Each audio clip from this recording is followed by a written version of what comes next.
Good evening, cult members, and welcome to Pop Culture Cult. I'm Sean. I'm Janice. My nose itches. Welcome to our instantly out of the theater review of The Smashing Machine, Dwayne Johnson, Emily Blunt. Thoughts? Because I have many. I knew you would. I don't have a lot. Dwayne Johnson and Emily Blunt bring the performances that we knew they would. And that's about all I have to say.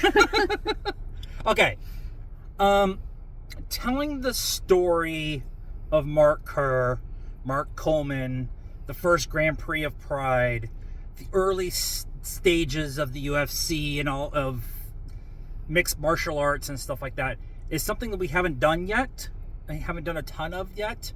Telling Mark Kerr's specific story, I find very interesting. He was a very good fighter, but never won anything very, very big. And the story is much more about Mark as the person and the life that he lived inside this arena of martial arts, of mixed martial arts, and the struggles of addiction and bad relationships and all of that. I did not expect that to be the story going in. Right. And I think that kind of storytelling, showing the brutality of this sport, but telling the individual story of Mark Kerr, was a perfect choice. I will say, this movie does not work without Dwayne Johnson. Period. End of story. Oh, yeah. There is 2-minute oneers of emotion and fighting and acting that a lot of people won't be able to do. And Dwayne Johnson proved that he could do it. The 15-minute standing ovation that he got at Cannes is deserved because of that. Now, I'm also going to say that Emily Blunt and his relationship with her and their chemistry with each other allowed Dwayne to tap into something that I don't know if he thought he had until they got into this. Because she's an amazing actress. Amazing. And she's great in this. But Dwayne has a trust with her that allowed him to go where he needed to go in this role. Is that a good way of putting all of that? Sure. Yeah. The oneers are awesome. The fights are very well done. Handhelds at times. They use very different camera angles and camera movements and caught a lot of the fighting, but the fighting is actually a secondary thing in this, a third level thing actually in this whole movie.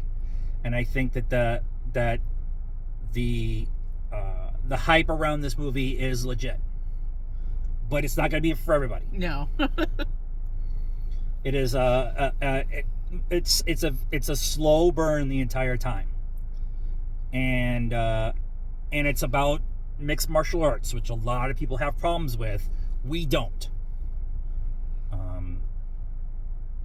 So I think that there's going to be some pushback because of the subject matter, but the actual performances, the movie itself is amazing. And I think that might be part of the point.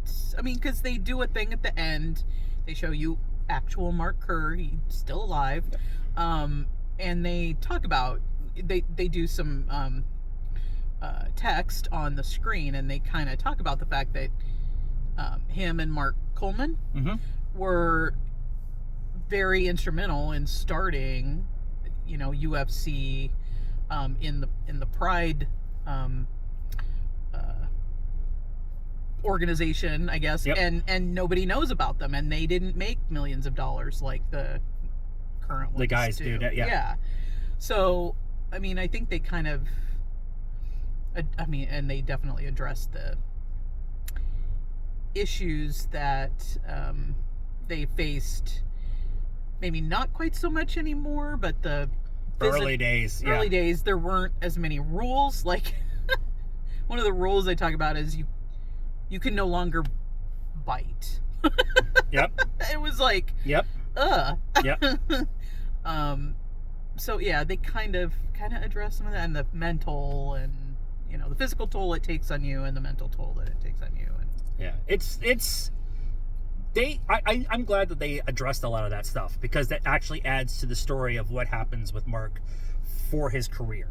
And so my hand's getting tired, so we're almost getting to the end.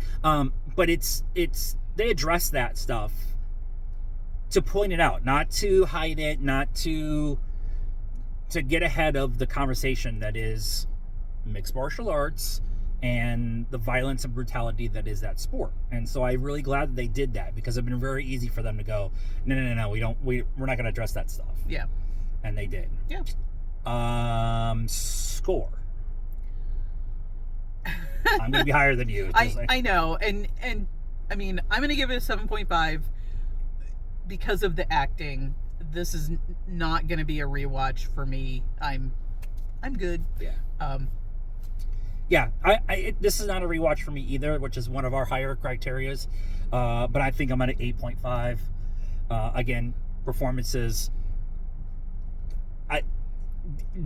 Dwayne Johnson and Emily Blunt have proven that the two of them can do any genre they want. Yes, they together. Can do everything. They can do. We want together. Jungle Cruise 2, goddammit. Yes. So let us know what you thought of this movie in the comments down below. Please be nice. That is a requirement around here. Like this video, subscribe to the channel. If you're on TikTok, follow us, and follow us on all the other social media stuff: Facebook, Instagram, Blue Sky. That's the thing. TikTok or YouTube, depending on which side you're on. And I'm right for the Geekery. All the links in the description down below. Until next time, cult members, good afternoon, good evening, and good night now.